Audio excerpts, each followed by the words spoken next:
ठरलं तर मग या मालिकेच्या पुढील काही येणाऱ्या भागांचे अपडेट जाणून घेऊया आपल्या आजच्या या व्हिडिओमध्ये. चला तर मग प्रेक्षकांनो, सुरुवात करूया आपल्या आजच्या या व्हिडिओला. तर आपण आता इथे पाहणार आहोत की कशा पद्धतीने आता इकडे जी सायली आहे तीच तन्वी आहे हे सिद्ध करण्यासाठी अर्जुन एक जबरदस्त पुरावा शोधून काढणार. आता नेमका असा कोणता पुरावा आहे ज्यामुळे सायली तन्वी सिद्ध होऊ शकते, तर दुसऱ्या बाजूला सुभेदारांच्या घरामध्ये एक खूप मोठा तमाशा करण्यासाठी सचिन एक जबरदस्त डाव रचणार. आता नेमका सचिन असा कोणता डाव रचणार, काय घडणार, सर्व गोष्टींचे अपडेट आपल्या या व्हिडिओमध्ये सविस्तर जाणून घेऊया. तर इकडे आता जी सायली आहे ती अर्जुनला सांगते, अहो हे बघा, तुम्ही आत्ता सध्या तरी कोणालाही सांगायला हे जाऊ नका की मी खरी तन्वी आहे. अहो असं काय करताय, तुम्हाला माहिती आहेच की तन्वीच्या बाबतीत आपल्या घरातले सगळेच किती जास्त इमोशनल आहेत ते. आणि आधीच एकतर तन्वीच्या नावाखाली त्यांनी एका मुलीकडनं धोका खाल्लेला आहे आणि आता पुन्हा जर त्यांना आपण तन्वीचं नाव सांगणार असू तर मग हे सगळं त्यांच्यासाठी खूपच जास्त कॉम्प्लिकेटेड असेल ना. म्हणून म्हणते मी की आपण सध्या त्यांना काहीही सांगायला नको. आधी मीच खरोखर खरी तन्वी आहे या गोष्टीची शाश्वती आपल्या दोघांना तर पटू द्यात प्लीज. काहीतरी पुरावा हवा आपल्याकडे, काहीतरी ठोस पुरावा जो आपण घरच्यांना दाखवू शकू आणि हो खरंच मी तन्वी आहे हे त्यांच्यासमोर सिद्ध करू शकू. त्याबरोबर मग आता अर्जुन म्हणतो, अगं बायको, पण ह्या सर्वाची काय गरज आहे, आपल्या घरातल्या सगळ्यांचाच आपल्यावरती विश्वास आहे, मग तरीही उगाचच्या उगाच तू हे सगळं कशाला करायचा अट्टहास करतेस. सायली म्हणते की नाही, पुरावा तर असायला हवाच ना. मग अर्जुन म्हणतो ठीक आहे, मी बघतो काय करायचं ते. त्याच्यानंतर मग आता अर्जुन हा तिकडनं निघतो. आता रस्त्यात अर्जुनच्या डोक्यात फक्त एकच विचार फिरत असतो, घुमत असतो आणि तो म्हणजे की आता काय पुरावा आणायचा सायली ही तन्वी आहे याच्यासाठीचा. आता कसं सिद्ध करायचं की सायली ही तन्वी आहे, कसं कुठून पुरावे शोधायचे, काय पुरावे असू शकतात सायली तन्वी असण्याचे. त्यावेळी अर्जुनच्या लक्षात येतं की हां, जेव्हा प्रतिमा आत्याची आणि प्रियाची DNA टेस्ट करण्यासाठी आम्ही लॅबमध्ये सॅम्पल दिले होते तेव्हा प्रियाने तिकडे जाऊन एक वेगळ्या मुलीचे काहीतरी सॅम्पल दिले होते आणि सांगितलं होतं की प्रतिमा आत्याबरोबर ह्या केसाचं DNA टेस्ट करायचं, ह्या सॅम्पलचं. ह्याचा अर्थ नक्कीच ते केस तन्वीचे होते. मग आता प्रतिमा आत्याच्या केसांबरोबर त्या केसांची DNA टेस्ट मी करूच शकतो. तसंही आता सायलीचा तो केस आहे हे तर बरोबर मला माहिती आहे, कारण सायली हीच तन्वी आहे. मग आता प्रतिमा आत्याचं सॅम्पल तर मी आधीच तिकडे दिलं आहे. ह्या सर्वाबद्दल सायलीशी बोलायला हवं. मग अर्जुन आता सायलीकडे येतो आणि सायलीला तो म्हणत असतो, बायको, तू तन्वी असल्याचा एक उत्तम जबरदस्त पुरावा मला सापडलेला आहे. सायली म्हणते, काय सांगताय, इतक्या लवकर आणि इतक्या सहज तुम्ही पुरावा शोधून काढलात सुद्धा, काय पुरावा आहे तो सांगा तरी. त्यावर अर्जुन म्हणतो, बायको, तुला आठवत आहे का, जेव्हा आपल्याला प्रिया आणि प्रतिमा आत्या यांची DNA टेस्ट करायची होती तेव्हा आपण प्रियाचा एक केस घेतला होता आणि प्रतिमा आत्याचा सुद्धा आपण एक केस घेतला होता आणि मग आपण त्याची टेस्ट केली होती.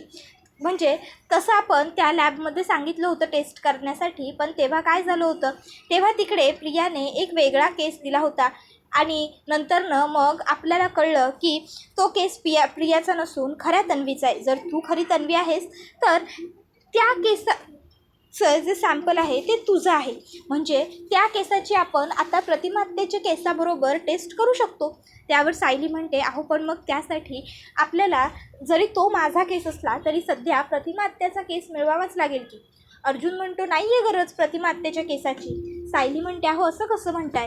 त्यावर अर्जुन म्हणतो, अगं सायली, विसरतेस का पुन्हा तू, अगं असं काय करतेस, प्रतिमा आत्याचा सॅम्पल तर आधीच आपण तिकडे देऊन ठेवला आहे ना, मग आता पुन्हा प्रतिमा आत्याच्या सॅम्पलची काय गरज आहे. आता फक्त आपल्याला तिकडे जाऊन सांगावं लागेल की तुम्ही पुन्हा एकदा आम्हाला ही टेस्ट करून द्या म्हणून. आणि आपण पुन्हा एकदा जाऊन सांगितलं की ते लोक टेस्ट करून देतील. त्यावर सायली म्हणते ठीक आहे, मग तुम्ही लवकरात लवकर ही टेस्ट करून घ्या, कारण मला ना असं झालं आहे की कधी एकदा मला खरं कळतं आहे आणि खरंच मी माझ्या आईला आई अशी हाक मारते. अर्जुन म्हणतो डोंट वरी, मी स्वतः जातीने लक्ष घालेन आणि हे सगळं काम लवकरात लवकर करून घेईन. त्यानंतर मग अर्जुन आता पुन्हा त्या लॅबमध्ये येतो. आता अर्जुनला लगेचच तो लॅब असिस्टंट विचारतो, अरे अर्जुन साहेब, पुन्हा तुम्ही इकडे काही काम होतं का? कसलं टेस्ट वगैरे काही करून घ्यायचं आहे की काय? त्यावर अर्जुन म्हणतो अगदी चोख ओळखलंत तुम्ही, टेस्टच करून घ्यायचं होतं. ॲक्च्युली यावेळी मी तुम्हाला हे एक सॅम्पल द्यायला आलो आहे आणि आठवतं आहे का, गेल्या वेळी प्रतिमा सुभेदार यांचं तुम्हाला किल्लेदार ह्यांचं मी तुम्हाला सॅम्पल दिलं होतं. त्यावर आता ते लॅब असिस्टंट सांगतात की हो आहे आमच्याकडे ते. त्यावर अर्जुन सांगतो मग त्याच सॅम्पलबरोबर ह्या सॅम्पलची टेस्ट करून द्या. त्याबरोबर आता ते लॅब असिस्टंट सांगतात की ठीक आहे, आम्ही करून घेऊ. त्यावर अर्जुन म्हणतो पण प्लीज जितकं जमेल ना तितकं लवकरात लवकर ही टेस्ट पूर्ण करा. ही टेस्ट लवकरात लवकर पार पडणं खूप जास्त गरजेचं आहे. त्यावर आता ते जे असतात ते म्हणतात की ठीक आहे, आम्ही लवकरात लवकर ही टेस्ट पूर्ण करण्याचे प्रयत्न करू आणि रिपोर्ट्स तुम्हाला देऊ. त्याच्यानंतर मग अर्जुन तिकडनं निघतो. आता अर्जुन तिकडनं निघालेला असतो. मग अर्जुन रस्त्यात तोच विचार करत असतो की काय येतील टेस्टचे रिपोर्ट, काय असतील टेस्टचे रिपोर्ट. तर आता दुसऱ्या बाजूला जो इकडे सचिन असतो त्याने बघितलेलं असतं की हा महिपत तर पाक वेडाच झालेला आहे. हा महिपत लोकांना सोनं काय वाटतोय, पैसे काय वाटतोय, असंच हा जर करत राहिला ना तर हा तर भिकारी होईलच, पण हा याच्यामुळे मलासुद्धा भिकारी बनवेल. नाही नाही नाही, काहीही झालं तरी असं होता कामा नये. ह्याने मला भिकेला लावायला नको आहे. मग त्यासाठी आता मलाच काहीतरी करावं लागेल. काही करता येईल आयडिया, महिपतला संपवून टाकतो. मग तो महिपतकडे येतो आणि येताना त्याने एक गुंगीचं औषध आणलेलं असतं. ते औषध त्याने दुधाच्या ग्लासात मिसळलेलं असतं आणि तो महिपतला म्हणतो की हे घ्या महिपतजी, हे घ्या अण्णा, जरा तुम्ही हे दूध गरम गरम आहे पिऊन घ्या. मघापासून सत्संग केला आहात ना, घशाला जरा कोरडच पडली असेल, दूध प्यायला तर आराम मिळेल, घ्या. महिपतला दूध बघून छान वाटतं. तो म्हणतो अरे वा वा वा, तुम्ही दूध आणलं चक्क माझ्यासाठी, याचा अर्थ तुम्हालासुद्धा आता माझं सत्संग करणं वगैरे आवडू लागलेलं आहे. तुम्हीसुद्धा आता देवाच्या कार्यामध्ये जोडले जात आहात. त्याबरोबर मग आता लगेचच तो म्हणत असतो आता आफ्टर ऑल माझं तुमच्या साक्षीवरती एवढं प्रेम आहे म्हटल्यावर तुम्ही जे काही कराल ते मला स्वीकारावं लागेलच ना. घ्या घ्या तुम्ही दूध घ्या. मग महिपत ते दूध पितो. इकडे सचिन मनातल्या मनात म्हणत असतो मर म्हाताऱ्या मर, आता काय मी तुला सोडतच नसतो. त्याच्यानंतर दूध पिऊन झाल्यावर महिपत म्हणतो मी माझ्या खोलीत जाऊन पडतो. सचिन म्हणतो हो हो जा जा. महिपत रूममध्ये जाता क्षणी आता तो बेडवरती डायरेक्ट पडतो आणि आता तो बेशुद्धच झालेला असतो. तसाच सचिन रूममध्ये जातो आणि म्हणतो की म्हातारड्या, पैसे दान करण्याची खूप हौस आली आहे काय तुला? तुला जर नको असतील ना तर काळजी करू नकोस, तुझ्यानंतर तुझं सगळं वैभव सांभाळायला मी समर्थ आहे. काळ्या मार्गाने आलेला पैसा तुला जरी जड झाला असला तरी मला मात्र तो हलकाच वाटतो आणि मी मात्र त्याच्यासाठी काहीही करू शकतो. आणि मग तो आता महिपतला मारण्याचा प्रयत्न करू लागतो. मर म्हाताऱ्या मर ठेरड्या असं म्हणत तो त्याच्या तोंडावर जोराने उशी दाबत असतो. तर इकडे दुसऱ्या बाजूला आता सायली ही अर्जुनला म्हणत असते अहो ऐका ना, ते टेस्टचे रिपोर्ट येतील तेव्हा सिद्ध व्हायचं ते होईलच, पण सध्या ना मला माझ्या आईबरोबर प्रतिमा आत्यांबरोबर ना जरा वेळ घालवावा, माझ्या आईबाबांबरोबर राहावं असं वाटतं. नाही म्हणजे मधुभाऊंनी मला मुलीसारखंच सांभाळलं, पण तरीही आज ना मला माझं बालपण जगावंसं वाटतं आहे. तर मला राहू द्यात ना आणखीन काही दिवस इकडे, आणि जर मी आणखीन थोडे दिवस इथे राहिले तर कदाचित मला आणखीन बालपणाच्या काही गोष्टी आठवतील, मला आणखीन भूतकाळाची जाणीव होईल आणि मी भूतकाळाच्या जवळ जात जाईन. काय वाटतं आहे तुम्हाला? त्यावर अर्जुन म्हणतो ठीक आहे बायको, हे बघ जर तुझी मनापासून इच्छा असेल इथे थांबण्याची तर मी काय तुला नाही म्हणणार नाही आहे, तू थांब, माझी काहीच हरकत नाही. त्यावर सायली म्हणते खरंच ना? अर्जुन म्हणतो हो खरंच, अगदी खरं. सायली म्हणते खरंच तुम्ही किती चांगले आहात हो. त्यावर अर्जुन म्हणतो बायको, मी लहानपणापासून मॉम डॅड बरोबर राहिलो आहे, लहानचा मोठा त्यांच्याजवळच झालो आहे, पण जर मला कधी थोड्या वेळासाठी जरी त्यांच्यापासून लांब जावं लागणार आहे असं वाटलं ना तरीही मला खूप टेन्शन यायचं. मग तू तर कायमच अगदी लहानपणापासून तुझ्या आईवडिलांपासून दूर राहिलेली आहेस.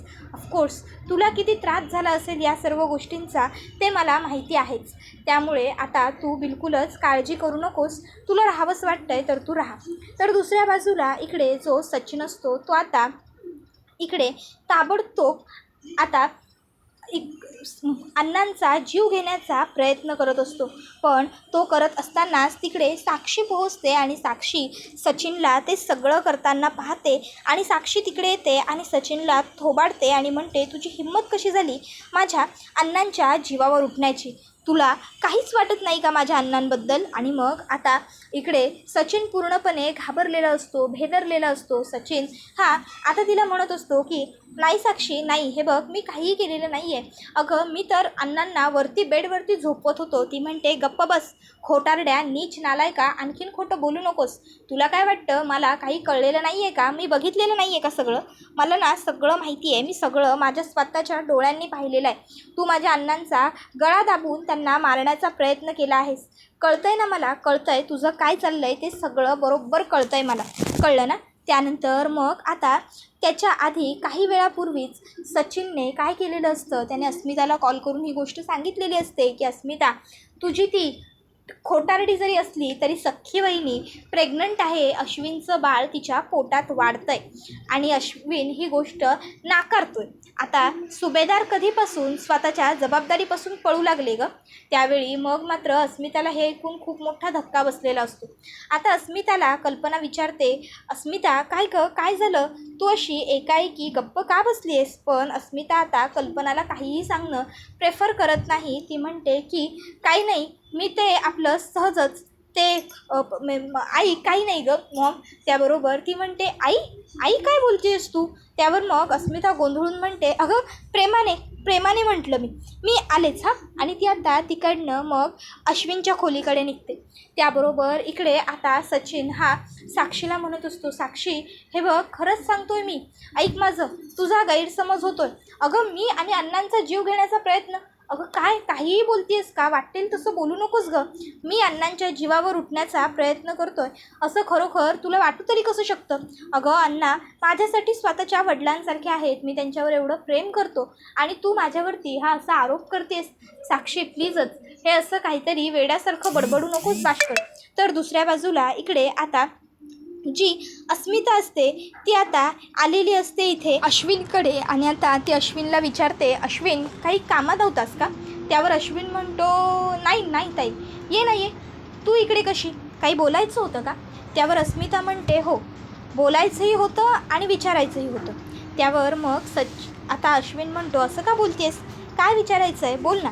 त्यावर ती म्हणते, तू लपवाछपवी केव्हापासून करायला लागलास हेच विचारायचं होतं. त्याबरोबर अश्विन म्हणतो, काय बोलतेस तू हे अस्मिताई? मी आणि लपवाछपवी काहीही? तू बोल ना, काय झालं आहे? तू असं का बोलतेस इतकं वियर्ड? त्याबरोबर अस्मिता म्हणते, कारण हे बोलण्याची वेळ माझ्यावरती तूच आणलेली आहेस अश्विन. मला सांग, ती तुझी खोटारडी बायको प्रिया ती प्रेग्नंट आहे ना? त्याबरोबर आता अश्विन म्हणतो, ते मी ताई ते. त्यावरती म्हणते की तुलाही ही गोष्ट माहीत नव्हती? बरं मी तुला सांगते, ती मुलगी प्रेग्नंट आहे. त्याबरोबर अश्विन म्हणतो, अस्मिताई मला ते सगळं आधीपासूनच माहीत होतं. त्याबरोबर अस्मिता म्हणते, काय? त्यावर मग अश्विन म्हणतो, हो. त्यावर अस्मिता म्हणते, मग तू हे सगळं आम्हाला आधीच का नाही सांगितलंस घरात? त्यावर मग अश्विन म्हणत असतो, ताई कोणत्या तोंडाने सांगायचं होतं ग मी हे सगळं तुम्हाला? सांग ना, कोणत्या तोंडाने येणार होतो मी तुम्हाला हे सांगायला की माझी ती बायको प्रेग्नंट आहे जिने आजपर्यंत आपल्या सगळ्यांची फसवणूक केलेली आहे? हो, माझी ती बायको प्रेग्नंट आहे जी खूप नीच वागली आपल्या सगळ्यांबरोबर, जिने आपल्या सगळ्यांचं जिनं हराम केलं होतं. हो, ती बायको माझी प्रेग्नंट आहे जिने आपल्याला त्रासाव्यतिरिक्त दुसरं काहीही दिलेलं नाही आहे. कसं सांगायचं होतं मी तुम्हाला की हो माझी ती बायको प्रेग्नंट आहे जिला दुसऱ्यांशी स्वतःच्या कुटुंबियांशी काही घेणं देणं नाही आहे? अस्मिताई अगं मुळात ती मुलगी प्रेग्नंट आहे ना त्याचं मला काहीही वाटत नाही आहे. अगं कशावरून? सांग ना कशावरून? ते मूल माझंच असेल म्हणून? कशावरून? आता ती मुलगी पुन्हा एकदा खोटं बोलत नसेल म्हणून? अस्मिताई माझा ना तिच्यावरती अगदी काडी मात्र ही विश्वास नाही आहे. अगं ती मुलगी एक नंबरची खोटारडी आहे, विश्वासघातकी आहे आणि अशा विश्वासघातकी मुलीबरोबर मला कुठलेही संबंध ठेवायचे नाही आहेत आणि त्या बाळाशीही मला काहीही घेणं देणं नाही आहे. म्हणून मी घरात कोणाला सांगितलं नाही. तुला आपली मॉम कशी आहे ते तर माहितीच आहे ना. तिला कळलं असतं की ती प्रिया प्रेग्नंट आहे तर मॉमला लगेच दया आली असती तिची. तिला वाटलं असतं की ते बाळ खरोखरच माझं आहे आणि मग मॉमने तिला घरी वगैरे आणण्याचा विचार केला असता आणि हे सगळंच मला एकंदरीत नको होतं. पण मला एक गोष्ट कळत नाही अस्मिताताई, ती मुलगी प्रेग्नंट आहे ही गोष्ट फक्त मला आणि अर्जुन दादाला माहिती होती. ही गोष्ट तुला कुठून आणि कशी कळाली? त्यावर मग आता अस्मिता म्हणते, मला ही गोष्ट सचिनने सांगितली. मला सचिनचा फोन आला होता. त्यावर आता मग सचिनचा फोन याचा अर्थ अजूनही सचिन आणि ती मुलगी एकमेकाबरोबर कनेक्टेड आहेत असं अश्विन म्हणतो. त्यावर मग आता लगेचच अस्मिता म्हणते की हो, आणि कदाचित हा त्यांचा डावही असू शकतो. मिली भगत असेल त्यांची. आपल्याला त्रास देण्यासाठी काहीतरी उगाच नवीन ट्रॅप रचायचा म्हणून त्यांनी हा ट्रॅप रचला असेल. काय वाटतंय तुला? हे बघ अश्विन, अर्जुनने तुला सांगितलंय काय? त्यावर तो म्हणतो की दादाने सांगितलं आहे की निर्णय तुझा आहे, तुला जे हवं असेल ते कर. आणि मी हेच ठरवलं आहे की मी त्या मुलीला माफ करणार नाही आहे आणि घरात वगैरे घेण्याचा तर विचारही करणार नाही आहे. त्यावर मग आता अस्मिता म्हणते की वा, शाब्बास, अगदी उत्तम विचार आहे तुझा अश्विन. हे बघ, त्या मुलीचा बिलकुलच विचार करू नको. ती मुलगी अजिबात चांगल्या लायकीची नाही आहे. ती मुलगी अत्यंत घाणेरडी आणि पाताळयंत्री आहे. त्यामुळे तू तिचा विचार नाही करत आहेस ना, नकोच करूस. तर दुसऱ्या बाजूला इकडे आता जी सायली असते ती अर्जुनला म्हणत असते की अहो ऐका ना, मी काय म्हणते. त्यावर अर्जुन म्हणतो, बोल ना बायको. त्यावर सायली म्हणत असते की तिकडे रिपोर्ट काय आले टेस्टचे, काही सांगाल का? नाही. त्याबरोबर मग आता अर्जुन म्हणत असतो, बायको, टेस्टचे रिपोर्ट जे आपल्याला हवे होते तसेच आले. त्यावर सायली म्हणते, म्हणजे मला कळलं नाही, आपल्याला हवे होते तसेच म्हणजे? त्याबरोबर मग अर्जुन सांगतो की बायको, आपल्याला हवे होते म्हणजे तसेच रिपोर्ट, याचा अर्थ की पॉझिटिव्ह आलेत रिपोर्ट. तूच तन्वी आहेस, तूच तन्वी किल्लेदार उर्फ तन्वी सुभेदार, पूर्णाजीची लाडकी नात, प्रतिमा आत्या आणि सिनियरची मुलगी आणि माझी गोड गोंडस बालपणीची मैत्रीण आणि माझी सध्याची बायको तूच आहेस. त्याबरोबर हे ऐकून सायली भाऊक झालेली असते. तिच्या डोळ्यात अश्रू आलेले असतात. ती म्हणत असते, मी म्हटलं होतं ना तुम्हाला. अहो, तुम्हाला माहिती आहे, जेव्हा आपलं लग्न झालं होतं ना, अगदी तेव्हापासून मला कधी आपलं घर अनोळखी असं वाटलंच नाही. कायमच मला आपल्या घरामध्ये आपलेपणाची जाणीव भासतच होती. पण पूर्वी मला असं वाटायचं की कदाचित आता मी ह्या घरची सून आहे म्हणून मला हे सगळं वाटत असेल. पण आत्ता मला कळतं आहे की मला आपलेपणाची उणीव आपल्या घरामध्ये कशी भासत होती, ती आपलेपणाची ऊब मला कशी जाणीव होत होती ती. तर दुसऱ्या बाजूला इकडे जी प्रिया असते ती तुरुंगात विचार करत असते की चला, आत्तापर्यंत आता त्या सचिनने आता ही बातमी अस्मितापर्यंत पोहोचवलेली असेल आणि जितकं मी अस्मिताला ओळखते, अस्मिताच्या पोटात काहीच राहत नाही. त्यामुळे आता अस्मिताच्या पोटात ही गोष्टसुद्धा राहिलेली नसणारच आहे की मी प्रेग्नंट आहे. आतापर्यंत त्या मूर्ख अस्मिताने ही गोष्ट अख्ख्या घरादाराला सांगून टाकलेली असणार आणि आता अख्खं घरदार माझ्या बाळाच्या स्वागताच्या तयारीत लागलेलं असणार, माझ्या घरी जाण्याच्या तयारीत जुटलेलं असणार. पण मग अजूनपर्यंत इथे कोणी आलं कसं नाही आहे? येतील लवकरच सगळे सुभेदार इकडे हजर असतील आणि आता मला थाटात घरी घेऊन जातील. मी आता थोडंसं नाटकच करेन, मी नाही येणार वगैरे असं मग ते मला जबरदस्ती फोर्सफुली घरी घेऊन जाते. प्रिया आता स्वप्न बघत असते, नाटकं सजवत असते, पण त्या सगळ्याचा काहीच उपयोग होत नाही. कारण आता घरी तिला प्रेग्नन्सी म्हणजे तिला दिवस गेलेत हे कोणाला माहीतच नसतं. मग आता ती पुन्हा सचिनला कॉल करून विचारते. सचिन तिला सांगतो, आता माझं काम होतं की घरात तुझ्या इन्फॉर्म करणं, आता ते मी केलं आहे. आता कदाचित खरंच त्यांना तुला घरी न्यायचं नसेल तर मी काय करू? तर दुसऱ्या बाजूला इकडे अर्जुन आणि सायली हे मात्र सायली तन्वी सिद्ध झाल्यामुळे खूप जास्त खुश असतात आणि ते दोघं नवरा बायको आनंद साजरा करत असतात, एकमेकांबरोबर खूप बोलत असतात, हसत असतात. सायली देवी आईचे आभार मानते आणि म्हणते, आता का होईना पण शेवटी तू मला माझं घर, माझं कुटुंब, माझे आई बाबा सगळं परत मिळवून दिलं सायली. अनाथ नाही आहे मी अनाथ, मला माझे आई बाबा आहेत. अहो, मी अनाथ नाही आहे. त्याबरोबर अर्जुन म्हणतो, हो बायको, तू नाही आहेस अनाथ. आणि मग अर्जुनसुद्धा सायलीला जवळ करतो. त्याबरोबर मग आता सायली ही अर्जुनला म्हणत असते, मला ना असं झालं आहे की कधी हे सगळं आपण रविराज काका माझ्या बाबांना आणि माझ्या आईला सांगू आणि कधी मी त्यांना आई बाबा अशी हाक मारू. त्याबरोबर अर्जुन म्हणतो हो हो हो लवकरच आपण हे सगळं करू, पण तू थोडा धीर धर. त्याबरोबर हा व्हिडिओ इथेच संपतो. व्हिडिओ आवडला असेल तर व्हिडिओला लाईक करा. चॅनलवर नवीन असाल तर चॅनलला सबस्क्राईब करा आणि बेल आयकॉन आठवणीने प्रेस करा, जेणेकरून तुम्हाला पुढच्या प्रत्येक व्हिडिओचं नोटिफिकेशन मिळत जाईल आणि सर्व व्हिडिओंचा आनंद हा अगदी उत्तम पद्धतीने घेता येईल. चला तर मग प्रेक्षकांनो, आजच्या पुरतं इथेच थांबूया. पुढचा व्हिडिओ येईपर्यंत या व्हिडिओचा छान पद्धतीने आनंद घेत राहा. ठरलं तर मग ही मालिका तुम्हाला कशी वाटते हे आम्हाला कमेंटमध्ये सांगायला विसरू नका. टाटा बाय बाय, धन्यवाद, take care all of you.